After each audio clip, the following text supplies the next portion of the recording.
Chill Studio, and oh boy, do I have a neat little card to share with you today. It is a fun fold Valentine pocket card.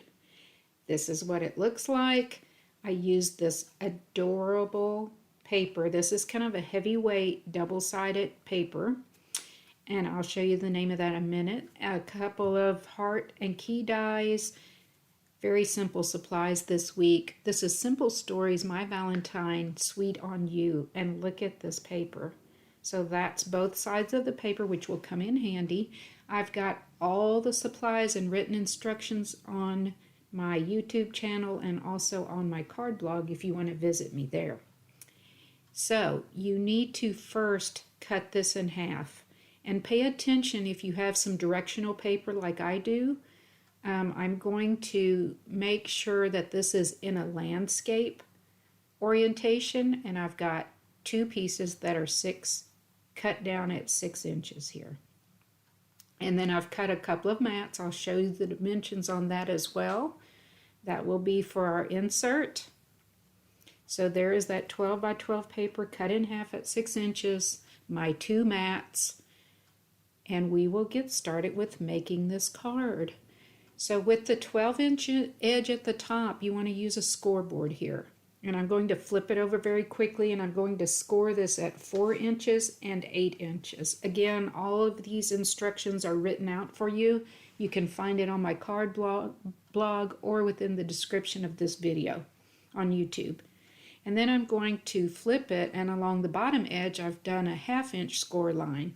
Now I'm just going to lightly fold this to begin with, just using my fingers, and then I'll reinforce it with my bone folder. Both sides and as well as that bottom edge. Now you can see this is going to create the base for our pocket card.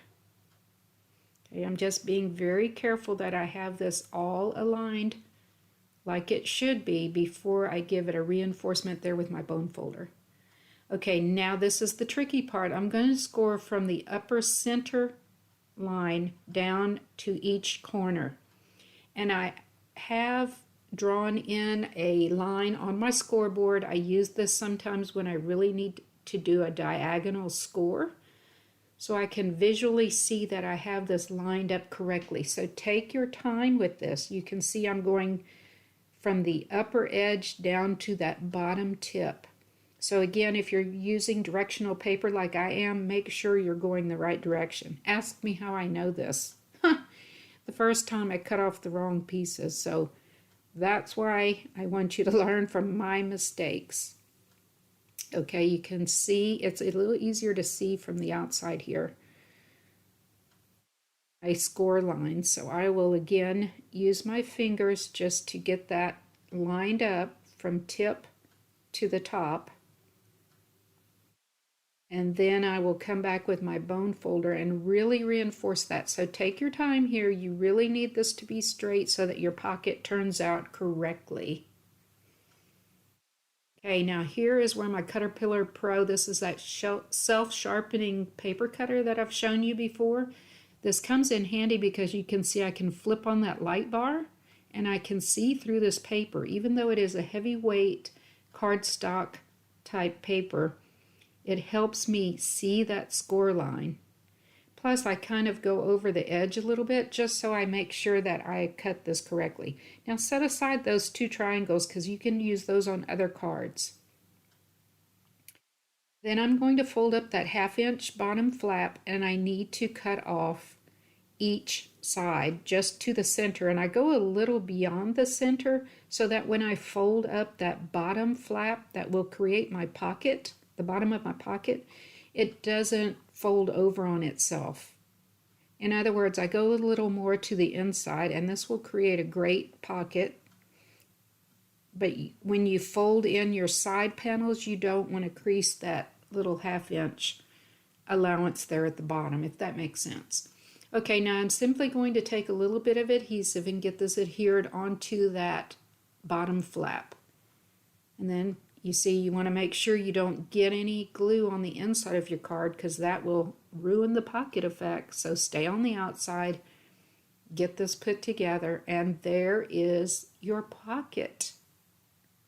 Isn't that adorable? It really, I use a little reverse tweezers here to hold that while it dries, but it comes together so quickly. So here are those mats. And I'm going to take just a rectangle die that I have and cut the top part of that. So you can see I am only going to place my upper plate on the top portion because I don't want to cut that bottom part off. I just want a little scallop at the top, and if you use your plate only on the part that you're wanting to cut, it will not cut through other parts that you don't want to cut off. All right, there's my little scallop for my inside mat. I'll get those put together very quickly. I tried to choose some colors that would pick up some of the blues and reds from the front of my card, and I think this worked out perfectly. I know this has stars on it. I didn't care about that. I knew it wouldn't show. I just need that blue and red color, which happened to go very well with my sweet Valentine paper. Okay, now this is dry. You can see my pocket is operational there. I did not glue anything together on the inside, and this is going to simply slip in and out so that your recipient can see the sentiment. I'm taking a little pencil here and giving myself a light mark because I know I need my sentiment to go above that, but I don't want it to go too far down so that it's illegible. So here we go. I'm going to simply bring over a Happy Valentine's sentiment that I have. I thought it looked great. And I'm actually going to angle that a little bit since this will be down in a V-shaped opening. Thought that would add a little more interest as well. And center that up and use my mini Misty to give this a good stamp. Now this, of course, you will be able to see when it is down in the pocket. Adds to the interest from the front of our card. Then I'm simply going to erase my little pencil lines. And I decided that I would come back here and use my grid to help me mark the center of the top of my insert. I'm going to flip around my hole punch so I can see exactly where I want to punch the hole, and there we go. So the other thing I thought I'd add is just a little element. You can use anything you have. I happen to have a little die that is an arrow, so I'm going to use that below my sentiment just to help whoever is getting this know that they don't want to write anything above that arrow. In other words, this is just going to create a visible boundary. So whatever note they want to write will not be visible when this is inserted into the card. It will only be visible when they pull it out. Just a little trick there. Okay, I cannot say enough about a simple grid mat. So I decided to bring a little ribbon to wrap around the outside of my pocket card, and I will use the lines on my grid mat to help me ensure that I've got that straight going all the way around the card. So I'll just get started here, and then you can see how I can use the edge of this ribbon and my grid line to help me go all the way around using a straight line. So if you line up your bottom edge and look at the line going across, you'll be good. You can see I need to make a slight adjustment here on my first placement. Comes up very quickly if you move fast enough here so that your glue isn't dry, and there you go. I'm not worried about that seam on the front of my card because I'm going to cover that up with a little embellishment. So here is a key die, and I used the back side of that double-sided paper on my mat because I like that blue-gray color, and a couple of pieces of black cardstock. And I'm going to offset that just a bit so that it appears to have a shadow. So I cut that 3 times, once out of the blue-gray color and 2 black, and then I've got this heart, couple of little heart dies, and I'll get those put together.